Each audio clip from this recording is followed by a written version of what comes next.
Greetings, everyone. Welcome to the Echoes of the Ancestors podcast. My name is Mankaseb, and my co-host is... My name is Tehala. And we are here representing Kebtah.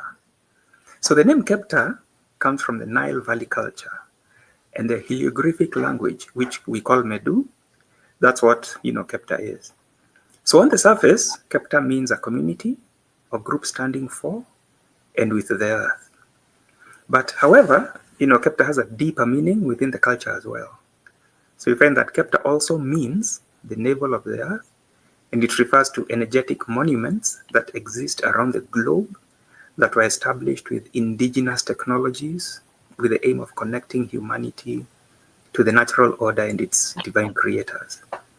So Kebtah represents, an age-old tradition of social leaders, cultural stewards, and educators who traveled all around the globe, carrying indigenous knowledge to improve communities that they touched. Just this year, year 425 of the Kemetic calendar, or 2025 of the Gregorian calendar, the Gulmu Kingdom, which spans over 6 countries in West Africa, took a more proactive role in Kebtah. And we are proud to say that Kebtah is now commissioned by the Gulmu Kingdom, which consists of the Gulmu royalty, Kemetic dignitaries, and existing Dogon communities. So what they did is that they restructured Kebtah to be involved in community building, education, and investing in indigenous infrastructure. And that is why we are here echoing the ancestors. So Africa, is the cradle of civilization, and at one point guided the entire ancient world through the teachings of the Nile Valley civilization, where people from across the globe, came to learn. And we continue this legacy, through the guidance of the Dogon high priest, Neb Naba Lamusa Morodenibig, by helping people reconnect with original values and build communities rooted in ancestral knowledge. So what is the mission of Kebtah? So Kebtah is a registered 501c3 non-profit organization that is dedicated to preserving and promoting humanity's ancestral culture, with the aim of sustaining the health and well-being of all people. So for this to happen, there has to be a vision. And the vision of Kebtah is to bridge the gap between modern societies and traditional indigenous societies, and address the cultural, educational, social, and environmental problems that we are all facing as we walk on this earth. So we do this by facilitating constructive dialogue between people of diverse perspectives to reconcile modern systems of thought with those of indigenous societies, and by providing forums for people of modern and traditional cultures to connect and learn from each other. So by utilizing knowledge and technologies from the temples that survived and descended from the Nile Valley civilization, we offer our allies, members, and followers various opportunities for fellowship and community support for the benefit of the present and future generations. So the future of the world does not depend on us, saving the planet, its oceans, or animals, but it is upon us to elevate our minds and spirits as we face our common destiny. Because we are guided by traditions that have walked this earth before us, so we are globally united by solidarity that transcends borders. So for more information, please visit kebtah.org, kebtah.org. So now, with that said, we can get started with the podcast. And what we're going to be discussing is, a myriad of issues that currently are challenging us here. Starting with, there was the government shutdown that wound up in some way, shape, or form yesterday. And with that said, we're going to talk about SNAP, which is the Supplementary Nutritional Assistance Program. So, my Sanit Tehala, so what is SNAP? SNAP is a benefit program in the USA that allows low-income families to get food assistance by way of, you get what's called an EBT card, and every month the government puts an amount of money on that card that you can use to buy food and drink, not hot food, cold, food you have to prepare. And the amount you get per month depends on your income, your family size, and yeah, it's a benefit program here that we have to help people who, have trouble making that ends meet, and without it would not be able to buy enough food for their household. Mm, mm. Great. So, do you have any stats on what those are? There's about 41 million people in the U.S. on food stamps, and the government spends about $140 billion a year on the program. So when the government shut down, it was the longest government shutdown in history. It was 43 days. And, it was shut down because neither party could agree on the budget for next year, and they couldn't even vote on a continuing resolution just to get us through this year, you know. So they finally voted on it and opened up the government, and so when it shut down, there was talk that you know people on SNAP would not get their food for the month of, or would not get their payment on their card for food in the month of November. But I am a food stamp recipient myself, and my benefits were never delayed. They came in the month of November just fine, and that was before the government opened back up. So I'm not sure how much the media hyped up the actual issue at hand, that they were trying to say a lot of people wouldn't get their SNAP benefits because the government was closed down. But Mm-hmm. Mm-hmm. Well, that's great. That's quite interesting. Yeah. yes, so Yeah. So when we look at what was happening in the U.S. with the SNAP benefits and the scares and the tension that came up with the idea of these benefits being removed due to the government shutdown and people not receiving them. Now we can discuss some of the things that we can do to alleviate those kind of situations whereby, if for example the benefits get taken away, what people can do, or if they still have the benefits, what they can do to kind of stretch them out and make the best use of them. So Sanit, Tehala, so how did you manage to ride that wave that was there during the government shutdown and all that stress and tension that went on with the SNAP benefits being cut?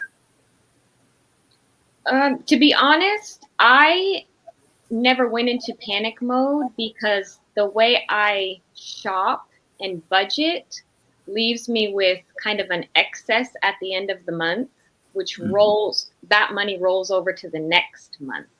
So, I always got my coupons ready. There you go. You guys forget about these? Oh Yeah. yeah. So I shop. Oh, first of all, I grew up with 6 brothers and sisters. So I watched my mom have to budget, watch my mom have to cook for a large family, large meals. And I myself have 5 children that I need to cook for. So when I shop, I'm really, I'm using all the resources I have, any coupons. They have like online apps now for certain stores where you can download their app and it gives you digital coupons that you can just scan at the store and use. I know which stores I need to go to get the best deals on these items I need, and then another store to get the best deals on other items that I may need. So I'm kind of always just been a smart shopper.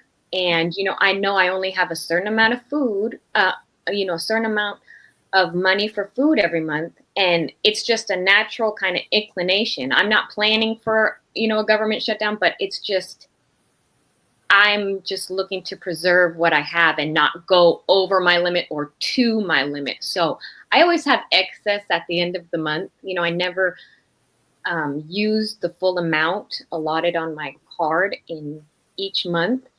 And another thing is the way I cook. When I buy my staple foods, I mostly buy them in bulk. So I'll buy the biggest bag of rice. I'll buy, a bunch of boxes of noodles, or the biggest bag of potatoes. And when I cook, if it's a big rice dish with some sauce, that's gonna last me like, at least 2 nights. I'll be able to cook and feed it that night, and then have leftovers the next night. Mm. And so just the way I cook, I'm not buying a lot of processed foods. I'm cooking every single night. So when you buy like ready-made dinners and stuff, that is really going to add up on the amount of food, the amount of money that you spend. So, cooking and not buying processed food is really key to being able to, make the most out of what I get for food every month. Now, in addition to that, let's say the government was shut down long enough for, me to really run out of that food. It's like, it's not, I have other things in place. I have, a job. I could pick up another job to bring in money. I have members of my community. I have members of family members that can, step in to help. So I know of other, there's food banks in my community, there's farmers markets, there's co-ops, there's community gardens. So there's a lot of resources and resource centers that I could also go to. So I didn't let this panic get to me, because I know that if I need to, if it comes down to really budgeting and being able to make the most food while spending the least amount of money, I know how to do that.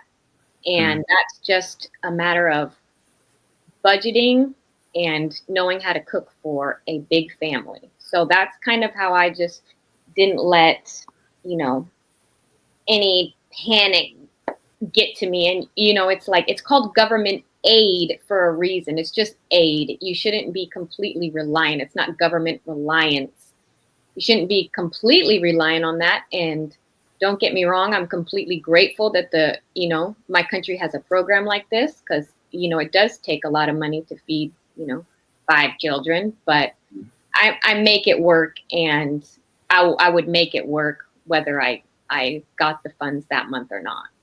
Mm. Oh, excellent, excellent. Yes, neat. So that's pretty good, the way the SNAP benefits work in the US, and the way you've made the adjustments towards how you can adapt yourself towards using those SNAP benefits in a very efficient way.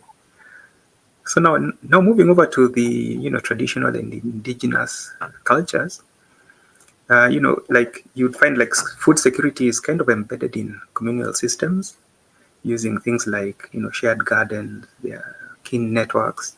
There's also reciprocal labor, where you work on my farm this week, and then I work on yours next week. And then also there are community feasts. So even growing up with you, with coming with having neighbors who are from diverse backgrounds, how did that look like in your case? So yeah, in traditional societies, we do see a lot of community coming together to pull for resources. And growing up, I did grow up in a diverse area, and what I always noticed was a lot of immigrants that came in from more traditional societies. They didn't stick to the nuclear family unit. They came in with grandma, grandpa, aunts, uncles, brothers, sisters, cousins, and they all lived together in one household. So when it came to things like having childcare while somebody goes to work, there was always somebody there to do it. When they had issues like buying food, there was multiple incomes to pull in for getting food. And here, I think the nuclear family, the idea of the nuclear family, has really isolated us in a sense. And then the government has stepped in to be like, okay, well, we can help with some of those funds. But if we still had the traditional mindset where families and extended families stay together, we wouldn't have to be, relying on the government, because you have so many people pulling from resources. So yeah, I grew up in my neighborhood. There was a lot of immigrants, and it was never just mom and dad and the kids. It was always, it was always extended family. So they pull their resources, and it's much more efficient for everybody. And yeah, so the people across the street, they had a bunch of people living in that house that were part of the extended family. And when they would cook their tamales, they would bring us over tamales because they knew we loved their tamales. And when we were cooking tri-tip, we would bring them over our tri-tip because they love my dad's tri-tip. So it's there was a lot of that tradition of communal living. It sticks with people even when they come over here, and so we can see how that benefits the whole family unit. Oh, excellent. Yeah, so that's pretty good to hear how you're able to, your community, your neighbors were able to do that within the diversity within the neighborhood. Yeah. So even for us, more or less growing up in a modern / traditional indigenous society, was the families are extended and are very interconnected. So whenever certain family members are not doing well, others come by to help. Not only is it regarding food, but also when it comes to, say, for example, finances, paying school fees and things like those, and anything that they would require for sustenance. And also if there are any medical bills or funeral expenses that need to be settled, then the community, would come together and chip in what they can, so that they're able to fulfill the needs of the people within their community who are not doing as well. But then even during my parents' time, my father's time, this was way before when the colonizer was really hard on us, was anyone who did any farming and there was excess that was left, because in each and every area there are certain areas that get a little bit more rain than others, and the people who lacked rain in their section, when their area would come over and they would get sustenance, food from the places where people had the rain and had the bountiful harvest. So that way things were kind of like equalized, and you might call that the indigenous snap. But then with that one, there was no obligation to repay, because we knew we just paid forward, because one day it is me doing okay, next time I'm not doing okay and you're doing better. So that way we just help each other and operate as a community. Yeah. Yeah, and just listening to you, even growing up, it was a very commonplace for my mom to be cooking, and she needed like a cup of sugar or 2 eggs, and she would just send me to one of the neighbors' house. Go ask the neighbor, and if that neighbor didn't have it, go ask the other neighbor. And I find that even now that's less commonplace. You don't know your neighbors as well as even when I was growing up. So it's like we're losing these values even just from my childhood to now. So Oh yeah. Great. Yeah, so that's pretty interesting, that. Yeah. So like with regards to even where the money for the SNAP goes, we can have a chit chat a little bit about the the cultural costs. Like when a program as big as SNAP, with all the billions that are being used, how it focuses on purchasing food from like the large commercial systems, rather than supporting local, regional, indigenous food systems or communal production or farmers markets. So how would that look like for you, Sanit? What do you think the cultural costs are, with the SNAP being used to support the bigger commercial outfits, rather than the more localized ones in the farmers markets? yeah, so that's interesting to think about, because when we think about big corporations like Coca-Cola and Hershey's, I think they make anywhere from like $4 billion to $11 billion a year just off food stamp recipients alone. What does Coca-Cola sell? Sugary drinks that are bad for you. What does Hershey's sell? Chocolate bars, candy bars, ice cream. So they're getting a lot of money off this, whereas our local growers, farmers, might not get to benefit the same way. And I don't know if this is like this in all states, but where I live, we can use our SNAP benefits at our local farmers markets. So I will do that a lot. I go to the farmers market, you say I want to spend this much, and they'll give you these little chips and take it Mm. off your EBT card, and you can use it at your farmers market. So I like to support local farmers and local business people that way. And I think it's a great program. I'm just not sure if they do that in all states. But that is one way we can, sustain our farmers. And also there's been a lot of talk about limiting what food stamp recipients can buy, which I don't think they would do, because that's not the American way. And we like our freedom. Oh, yeah. Um, but also the corporations make so much, the big corporations make so much off it. But you have to think about when you're, really trying to feed a family, you don't need chocolate and ice cream. You don't need, soda pop.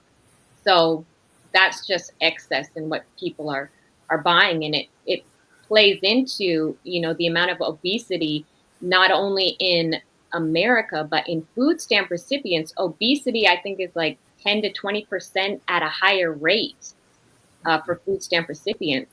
And it might be because they have excess to spend on a lot of, junk foods like that. So I try to buy local as much as I can, and also support my local farmers by shopping at the farmers market. Yeah, that's great. That's great. Yeah. Yeah. That's great to hear. Yeah. So with regards to, say, for example, starting a journey, how somebody or a family can start a journey on, their food independence.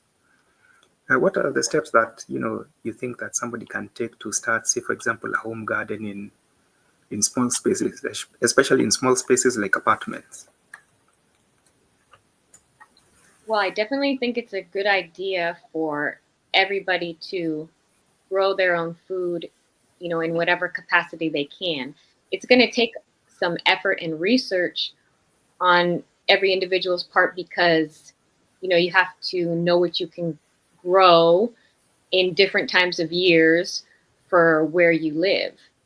And, starting a garden, if you have a small yard, it's quite simple. You can use gardening plants. You can dig a garden bed. You could purchase a garden bed. Um, you can look at cost-effective ways on how you can get your soil, and just look up what grows in your area for whatever time of year you want to grow. In smaller spaces, like if you don't have a yard, there's, you can still grow in a pot on the window, or even there's a lot of vegetables you have to where you can buy them from the store and then grow more by just putting them in a cup or a planter in your window, and you can multiply food that way. Or when I'm done with, let's say I use a head of romaine lettuce, I take the end of the lettuce and I just fill up a cup of water, and there's water at the bottom of the cup. I put the what's left of the romaine lettuce in the cup so that the bottom part is touching the water, and then I'll grow a whole new romaine lettuce. So I don't have to go purchase another romaine lettuce. And that's something I can do just inside in my window. I don't have to have that outside. So in your small spaces, that would be harder if you don't have, a yard, but apartments have balconies you can grow things on. You can put things in the window. So there's definitely options for people with limited space. But, gardening takes a lot of work and research on the person's part, what grows in your area, and when is a good time to grow it. Yeah, so that's great. At least now you've given some, short-term to medium-term solutions to, the SNAP problem, SNAP issue, and the SNAP scare that happened in the US. So when we're thinking in terms of, long-term, like how can we go about getting ourselves in situations whereby we are not too reliant on, government systems, to feed us. And, starting even from the home, for example, if, a value system can be maintained where, balanced individuals are grown from a household who are walking straight and who are walking without having too much, having, challenges that they can be able to resolve without having to go into government assistance. That would be a good way. Even, just getting forward and doing, following the, divine code of human behavior, for example, that was followed by indigenous societies. That could be an interesting start. So, you have anything else to add there, Sneet? I think in closing, I'd just like to add that it's important for us to really, in the West and in the modern world, really evaluate the way we approach food, and from a traditional perspective, I think we can apply a lot of that perspective to our modern way of living and how we go about buying food, sharing food, preparing food, growing food. And also in the West, we can reevaluate our approach to food and how we consume food, because if you really think about it, the US has the highest population of obese people in all the world, yet our government can shut down for a month and we're worried about 41 million people, quote unquote, from the news headlines, starving. And, if you have any basic knowledge of how to shop and how to cook, you will be able to feed your family, and how to pull on all your own resources. You will be able to, feed your family, even if, let's say, the government is shut down for a period of time. There's no need to panic when you have, traditional ways to stand on when it comes to food, diet, community. So, just that in closing, and I just want to thank everybody for tuning in to our podcast, Echoes of the Ancestors. It was a pleasure, and we hope we see you soon. Great. Yeah. And everybody have good times until the next episode. Have a good day.